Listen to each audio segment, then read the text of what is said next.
Hello everyone, welcome back दोस्तों। Mission engineering academy के online platform पर आपका स्वागत है। मैं प्यारेलाल रावत। आज हम लोग डिस्कस करने वाले हैं एक नया नोटिफिकेशन जो कि नवोदय विद्यालय समिति के द्वारा रिलीज किया गया है। दोस्तों मैं बात करूं नवोदय विद्यालय की, तो नवोदय विद्यालय जो है 1 to 12th क्लास का जो है स्कूल है, जिसमें सेंट्रल गवर्नमेंट का जो है यहाँ पे एक प्रोजेक्ट है जो कि नवोदय विद्यालय के द्वारा रन किया जाता है। तो फ्रेंड्स यहाँ पे अधिकतर जो भी रिक्रूटमेंट आती है वो टीचिंग डिपार्टमेंट की आती है, पर पहली बार ऐसा हुआ है 2024 में, जो कि अभी नोटिफिकेशन जस्ट रिलीज हुआ है, जिसमें नॉन टीचिंग डिपार्टमेंट की यहाँ पे जो है वैकेंसी निकाली गई है, जिसमें हम बात करेंगे कि वहाँ पे नर्सिंग स्टाफ की बहुत अच्छी रिक्रूटमेंट निकाली गई है, साथ में वहाँ पे टाइपिस्ट की निकाली गई है, टेक्नीशियन की निकाली गई है, डिप्लोमा होल्डर्स की निकाली गई है, ग्रेजुएट स्टूडेंट्स के लिए निकाली गई है। तो ये जो रिक्रूटमेंट है नवोदय विद्यालय समिति की, उसमें हर बच्चा पार्टिसिपेट कर सकता है जो 12th या अबव जो है तो एकेडमिक जो है उनकी पढ़ाई है। तो फ्रेंड्स ये बहुत ही अच्छा नोटिफिकेशन है 2024 के हिसाब से, जिसमें नर्सिंग स्टाफ, टेक्नीशियंस है ना, और डाटा एंट्री ऑपरेटर हो गया, या डिफरेंट टाइप की जो पोस्ट है नॉन टीचिंग डिपार्टमेंट की, वो यहाँ पे निकाली गई है। तो हम लोग बात करने वाले हैं दोस्तों इस डिटेल नोटिफिकेशन में, देखेंगे टोटल नंबर ऑफ पोस्ट कितनी है, एलिजिबिलिटी क्राइटेरिया क्या है, क्या उसमें मिनिमम क्वालिफिकेशन मांगा गया है, साथ में एक्सपीरियंस मांगा गया है कि नहीं मांगा गया है, उसकी एप्लीकेशन कब से स्टार्ट हो रहे हैं, लास्ट डेट क्या रहने वाली है, सारी चीजें मैं वन बाय वन करके इस वीडियो में आपको कवर करके सारी चीजें बताने वाला हूं। तो आज की वीडियो बहुत ही इंपॉर्टेंट होने वाली है दोस्तों, जिसमें नई रिक्रूटमेंट आई है नवोदय विद्यालय समिति को, उस नोटिफिकेशन को हम लोग यहां पे डिस्कस करने वाले हैं। तो दोस्तों स्टार्ट करते हैं हम नोटिफिकेशन। ये जो नोटिफिकेशन है दोस्तों, हम आप लोग को बता दें कि आप देख सकते हो navodaya.gov.in पर, ये ऑफिशियल वेबसाइट है। मैंने यहाँ पे ऑफिशियल वेबसाइट ओपन करके रखा है नवोदय विद्यालय समिति का, जिसमें आप लोग जाएंगे होम पे, और होम पे जाने के बाद आपको जो है तो जाना है दोस्तों, मैं आपको बता दूं, होम पे जाएंगे, रिक्रूटमेंट में जाएंगे, रिक्रूटमेंट में अंदर जाएंगे तो आपको यहाँ पे दिखेगा एडवर्टाइजमेंट वैकेंसी, यहाँ पे आप क्लिक करेंगे तो आपको कुछ यहाँ पे एक नोटिफिकेशन रिलीज हुआ दिखाई देगा। ये रिलीज हुई है दोस्तों 15/3/2024 को ये नोटिफिकेशन रिलीज हुआ है, जो कि नॉन टीचिंग डिपार्टमेंट का है। बहुत ही अच्छी रिक्रूटमेंट है। आप यहाँ पे क्लिक करेंगे तो डाउनलोड हो जाएगा। मैंने ऑलरेडी डाउनलोड करके रखा है दोस्तों। तो हम लोग डायरेक्ट डिस्कस करते हैं रिक्रूटमेंट को। दोस्तों नवोदय विद्यालय समिति के द्वारा जो है तो एक रिक्रूटमेंट जारी की गई है, उसका जो रिक्रूटमेंट डेट है वो आज की 15/3/2024 को रिलीज की गई है नोटिफिकेशन। तो हम बात करेंगे यहां पे दोस्तों recruitment drive 2024 non teaching post. Okay, non teaching post की रिक्रूटमेंट है, जिसमें डिफरेंट टाइप के जो है तो पोस्ट यहाँ पे निकाली गई है। लाइक हम बात करें दोस्तों तो रिक्रूटमेंट ऑफ जो निकाली गई है फीमेल स्टाफ नर्स, अर्थात जीएनएम बीएससी वाले जो गर्ल्स हैं उनके लिए निकाला गया है। फीमेल स्टाफ यानी नर्सिंग की है, असिस्टेंट सेक्शन ऑफिसर्स के लिए है, ऑडिट असिस्टेंट के लिए है, लीगल असिस्टेंट के लिए है, अर्थात आप एलएलबी वगैरह किए हैं तो जूनियर ट्रांसलेशन के लिए भी यहाँ पे निकाला गया है। साथ में हम बात करेंगे स्टेनोग्राफर, जो टाइपिंग हिंदी इंग्लिश के जिसके आती है उसका, साथ में कंप्यूटर ऑपरेटर अर्थात डीओ की पोस्ट यहाँ पे निकाली गई है। ठीक है, सुपरवाइजर की पोस्ट निकाली गई है, जूनियर सेक्रेटरी की पोस्ट निकाली गई है, असिस्टेंट है ना HQRO कैडर के लिए निकाली गई है। तो डिफरेंट टाइप की पोस्ट यहाँ पे निकाली गई है दोस्तों। उन सारे पोस्टों को मैं वन बाय वन करके इस वीडियो में मैं आपको कवर करके सारी चीजें बताने वाला हूं। तो दोस्तों ये पोस्ट जो है, ये जो पोस्ट है उसके नेम यहाँ पे दिए गए हैं, है ना, डिफरेंट टाइप की पोस्ट जैसे कि मैंने आपको बताया। ठीक है, तो यहाँ पे हम लोग बात करेंगे खासकर इलेक्ट्रीशियन का। ओके दोस्तों, electrician cum plumber, lab attendant है ना, मेस हेल्पर, डिफरेंट टाइप की जो पोस्टें हैं उनकी सारी हम लोग यहाँ पे चर्चाएं करने वाले हैं। तो दोस्तों हम लोग स्टार्ट करते हैं। सबसे पहले हम बात करेंगे female staff nurse group B post code 1 की। ओके, पोस्ट कोड 1 की हम बात करते हैं दोस्तों। तो यहाँ पे यूआर की 85 पोस्ट है। इस प्रकार से टोटल हम पोस्ट अगर बात करें, टोटल नंबर ऑफ पोस्ट की हम बात करें दोस्तों, तो हम यहाँ पे देख सकते हैं, है ना, यहाँ पे total number of post already यहाँ पे दिखाया गया है। देखिए यहाँ पे हम बात करेंगे टोटल नंबर ऑफ पोस्ट की, तो जो रिक्रूटमेंट है दोस्तों, इसमें टोटल नंबर ऑफ पोस्ट जो है वो है 1377, मतलब 1377 टोटल पोस्ट है, जिसमें डिप्लोमा होल्डर्स के लिए भी हैं, है ना, ग्रेजुएट लोगों की है, बीकॉम बीएससी, सारी चीजें यहाँ पे हम लोग वन बाय वन करके देखने वाले हैं। तो ये है female staff nurse group B की पोस्ट, जिसमें यूआर की 85 है, ईडब्ल्यूएस की 12 है, ओबीसी की 12 है, एससी की 10 है, एसटी की 2 है, और टोटल नंबर ऑफ पोस्ट जो है टोटल जो है यहाँ पे दिखाई गए हैं 121। 121 पोस्ट यहाँ पे केवल फीमेल स्टाफ नर्स जिसमें बीएससी और जीएनएम के जो गर्ल्स हैं वो यहाँ पे एलिजिबल हैं दोस्तों। ओके, नेक्स्ट हम बात करेंगे असिस्टेंट सेक्शन ऑफिसर की, जो कि ग्रुप बी पोस्ट कोड 2 के अंतर्गत आई है, जिसमें टोटल नंबर ऑफ पोस्ट 5 है दोस्तों। ठीक है, हम फटाफट बात कर लेते हैं। ऑडिट असिस्टेंट में टोटल नंबर ऑफ पोस्ट जो है 12 है यहाँ पे। हम आगे एलिजिबिलिटी क्राइटेरिया भी देखेंगे, एलिजिबल मिनिमम क्वालिफिकेशन क्या रखा गया है। ठीक है, जूनियर ट्रांसलेशन ऑफिसर की 4 पोस्ट निकाली गई है। वहीं पे हम बात करें lab legal assistant group B post code 5 के लिए टोटल 1 पोस्ट निकाली गई है।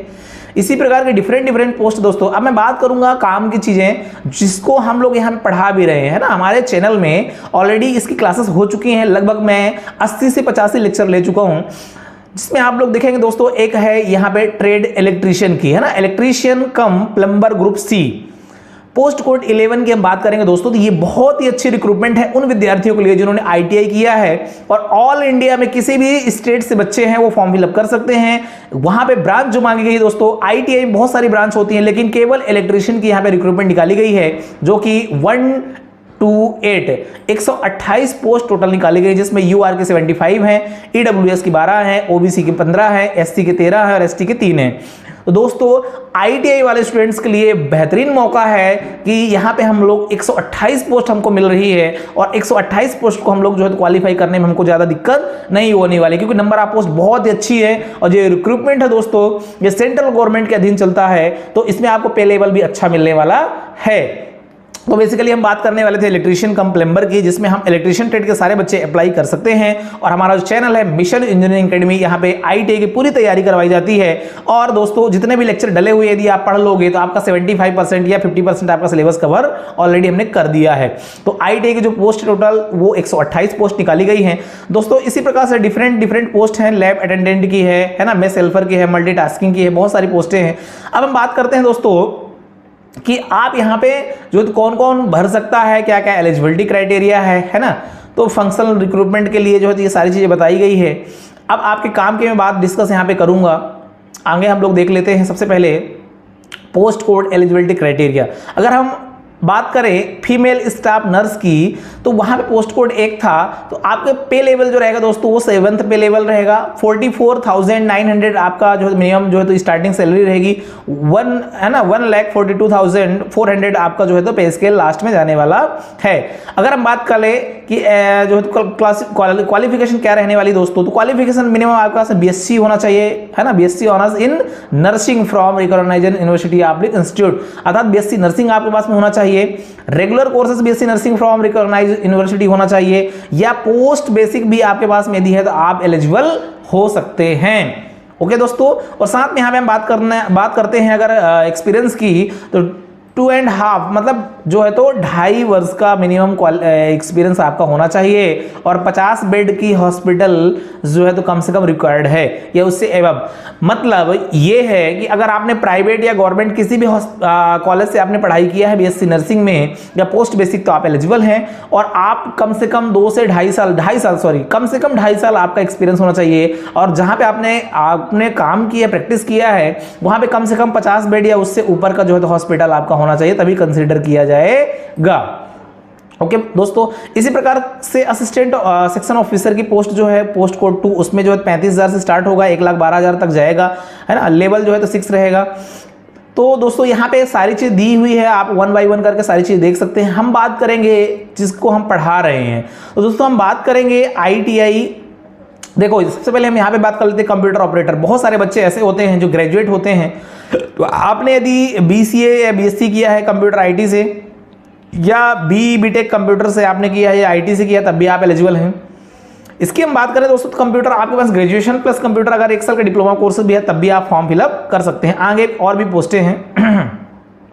अगर हम इसकी सैलरी की बात करें तो 25,500 से 81,100 रुपए तक जो है इसका पे लेवल रहने वाला है। ओके, अब हम बात करते हैं दोस्तों electrician cum plumber post code 11 की बात करते हैं। ये बहुत इंपॉर्टेंट पोस्ट है। इसमें जितने भी आईटीआई स्टूडेंट्स हैं वो एलिजिबल हैं। मैं आईटीआई वाले बच्चों को ऑलरेडी पढ़ा रहा हूं और लगभग 75 से 80 लेक्चर मैंने ले लिया है, जिसमें मैंने बेसिक टू एडवांस लेवल में बेसिक इलेक्ट्रिकल खत्म किया दोस्तों। साथ में मैंने मशीन को लगभग पढ़ा दिया है, मशीन में हमने डीसी पूरा कंप्लीट कर लिया है। एसी हमारा चल रहा है जिसमें हम लोग जो है तो पढ़ रहे हैं ट्रांसफार्मर को। ओके, तो बहुत सारी चीजें आपकी कंप्लीट हो गई। अब बात करते हैं दोस्तों इलेक्ट्रीशियन कम प्लम्बर की पोस्ट कोड 11 में, जिसमें हम देखेंगे पे लेवल। तो यहाँ पे लेवल 2 रखा गया है। 19,900 रुपए सेंट्रल गवर्नमेंट की जॉब है। 63,200 रुपए तक आपकी जो है तो सैलरी रहने वाली है। एज आपका मिनिमम 18 साल होना चाहिए, अधिकतम 40 साल तक आप फॉर्म भर सकते हैं। तो बहुत ही अच्छा यहाँ पे क्राइटेरिया रखा गया है। क्वालिफिकेशन की बात करें दोस्तों तो आपके पास में 10th होना चाहिए, जो कि आईटीआई करने के लिए पर्याप्त है। आईटीआई 10th के बाद ही होती है। इंडस्ट्रियल ट्रेनिंग इंस्टीट्यूट आईटीआई आपका होना चाहिए। ट्रेड जो है वो इलेक्ट्रिशियन हो सकती है, वायरमैन हो सकता है ना, और आपका प्लम्बर भी हो सकता है। और यहाँ पे एक्सपीरियंस काउंट करा जाएगा दोस्तों। एटलीस्ट आपके पास में कम से कम 2 वर्ष का एक्सपीरियंस होना अनिवार्य है। कहां पे दोस्तों? इंस्टॉलेशन का, वायरिंग का या प्लम्बिंग का। ये आपके पास में यदि होगा तो आप इसका फॉर्म फिलअप कर सकते हैं। तो आईटीआई वालों के लिए बहुत ही सुनहरा मौका है, जरूर इसमें फॉर्म भरें। साथ में ग्रेजुएट लेवल के बच्चे भी जो है यहाँ फॉर्म फिलअप कर सकते हैं। डिफरेंट टाइप की पोस्ट है, नॉन टीचिंग डिपार्टमेंट की है, जिसमें अगर आपने 10th किया है, 10th सर्टिफिकेट के साथ कोई डिप्लोमा आपने लेबोरेटरी का किया है, तब भी आप इसमें फॉर्म फिलअप कर सकते हैं लैब अटेंडेंट के पोस्ट पर। अच्छी खासी सैलरी है, 18,000 से स्टार्टिंग है और 56,900 आपकी यहाँ पे सैलरी रहने वाली है। 18 से 30 वर्ष आपका जो है यहाँ पे एज क्राइटेरिया रखा गया है।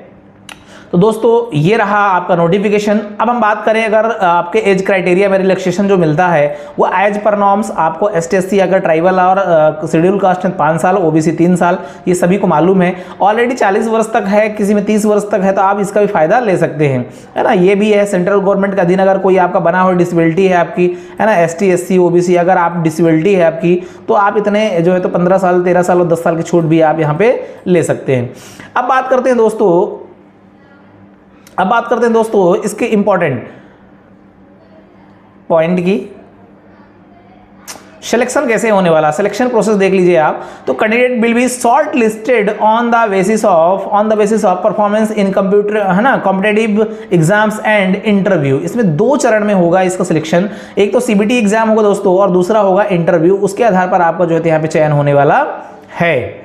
ओके, नेक्स्ट हम बात करें कि एग्जाम सिटी क्या हो जाएगी। तो एग्जाम सिटी हर प्रदेश में है। हम भारत के 28 राज्यों में, सभी राज्यों में इसका जो सेंटर बनाया गया है। अगर हम बात करें दोस्तों यहाँ पे बात करें मध्य प्रदेश की, तो मध्य प्रदेश में जो है वो इंदौर है, भोपाल है, ग्वालियर है और जबलपुर रखा गया है। इसी प्रकार से हर स्टेट में जो इसका सेंटर बनाया गया है। ओके, अब यहाँ पे एग्जाम की हम बात करें, एग्जाम पैटर्न की दोस्तों, तो यहाँ पे रीजनिंग जो रहेगी 15 मार्क्स की रहेगी, ठीक है। जनरल अवेयरनेस 15 मार्क्स का रहेगा, ठीक है। नंबर ऑफ क्वेश्चन सॉरी, और मार्क्स भी यही सामने दिखाया गया है, मार्क्स भी सेम रहने वाले हैं। और यहाँ पे जो है तो लैंग्वेज, है ना, लैंग्वेज जनरल इंग्लिश, है ना, हिंदी 10 मार्क्स का, टोटल 20 मार्क्स का ये रहने वाला है। आपकी जो ड्यूरिंग ऑफ द टेस्ट जो आपका एग्जाम शेड्यूल रहेगा, उसमें जो आपको समय मिलने वाला दोस्तों, वो मिलने वाला है आपको 2 घंटे और हाफ, मतलब 2.5 घंटे का आपको यहाँ पे समय मिलने वाला है। टोटल नंबर ऑफ क्वेश्चन जो रहने वाले हैं, सब्जेक्टिव नॉलेज, मतलब ये आप अगर टेक्निकल से हैं तो 70 नंबर टेक्निकल आएगा, अगर आप मेडिकल से हैं तो 70 नंबर आपका मेडिकल का आएगा, जिससे संबंधित है उससे आपका जो है तो 70 नंबर का आएगा। टोटल 120 क्वेश्चन रहेंगे और 120 नंबर का क्वेश्चन पेपर रहेगा, जिसमें आपको 2.5 घंटे का समय दिया जाएगा। ओके दोस्तों, तो ये रहा किसके लिए हम बात करेंगे, तो स्टाफ नर्स के लिए है। अब हम बात कर लेते हैं दोस्तों यहाँ पे टेक्नीशियन आईटीआई का, हम देख लेते हैं क्या सिलेबस है।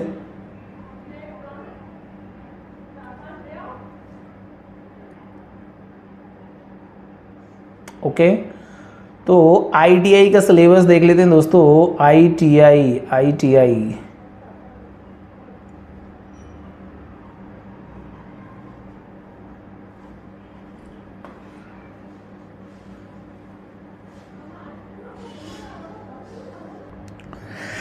तो दोस्तों यहाँ पे हम देखेंगे for the post of electrician come plumber की, जिसमें हम लोग देखेंगे यहाँ पे आपका सिलेबस क्या रखा गया है। तो रीजनिंग एबिलिटी 15 नंबर की आपकी रीजनिंग आएगी, जनरल अवेयरनेस जीके आपका 15 नंबर का आएगा, और आपका जो है तो लैंग्वेज से संबंधित 30 क्वेश्चन आएगा, जिसमें हिंदी इंग्लिश रहेगा, आपका जनरल इंग्लिश रहेगी और 15 नंबर की हिंदी रहेगी।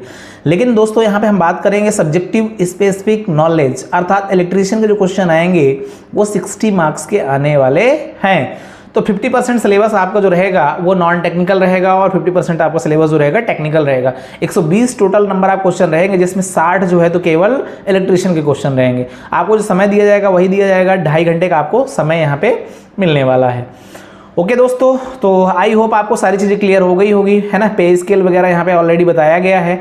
अब हम बात करते हैं इसके कि आप एप्लीकेशन फॉर्म कब से फिलअप कर सकते हैं। ओके, तो एप्लीकेशन स्टार्ट डेट जो है दोस्तों वो हम देख लेते हैं सबसे पहले। तो एप्लीकेशन स्टार्ट डेट जो है इसकी, ओके, यहाँ पे जो आपका फॉर्म फिलअप होगा वो अप्रैल मंथ में होगा, ठीक है। अप्रैल में आपका फॉर्म फिलअप होगा, मई तक आपका फॉर्म फिलअप होगा, और आपकी जो फी रहने वाली है वो जनरल ओबीसी ईडब्ल्यूएस की 1000 रुपये रहने वाली है, ST की 500 रुपये रहने वाली है, और PH की 500 रुपये रहने वाली है, ठीक है। नंबर आप पोस्ट टोटल जो है 1377 हैं। ये आप देख सकते हैं 121, 5, 5, 12 है ना, 4, ये बहुत सारी जो है हमें बताई गई है। ये टोटल नंबर आप पोस्ट आप यहाँ पे देख सकते हैं। साथ में दोस्तों यहाँ पे लिंक एक्टिव हो जाएगी, तो आप फॉर्म फिलअप यहाँ से कर सकते हैं। ऑफिशियल वेबसाइट के लिए मैंने बता दिया है, आप वहाँ पे जा करके जो है तो विजिट कर सकते हैं। तो यहाँ पे ITI की हम देखने वाले हैं पोस्ट दोस्तों, कि ITI की बहुत अच्छी पोस्ट हैं, है ना। 10th high school pass any recognition in India, मतलब 10th लेवल की पोस्ट भी यहाँ पे निकाली गई मैथ्स हेल्पर के लिए, है ना। 442 पोस्ट, तो इस प्रकार की कई पोस्टें हैं, 360 पोस्ट ये हैं। तो आप इसमें फॉर्म जरूर फिलअप करें, है ना, बहुत अच्छी पोस्ट है। ओके दोस्तों, तो यदि आप इलेक्ट्रिशियन ट्रेड के बच्चे हैं तो इस चैनल को लाइक शेयर सब्सक्राइब जरूर करना, और किसी भी वैकेंसी की नोटिफिकेशन के लिए आप बेल आइकन जरूर दबा लेना। इसी प्रकार की नई वीडियो हम जरूर लेकर के आते हैं जब भी कोई रिक्रूटमेंट आती है। और यदि ITI के स्टूडेंट आप हैं तो आप क्या करना दोस्तों कि हमारे चैनल में जाकर के आप वीडियो जरूर वॉच करना। ITI के मैंने पूरा सिलेबस लगभग जो है 50% कंप्लीट कर दिया है, 50% और करना है, तो मैं आपके एग्जाम तक इसको कंप्लीट कर दूंगा। तो ITI के यदि बच्चे हैं तो आप फॉलो करके और हमारे चैनल में जाकर के आप स्टडी कर सकते हैं। ओके दोस्तों, इस क्लास में फिनिश करते हैं, तब तक के लिए जय हिंद, जय Bharat, take care, bye bye.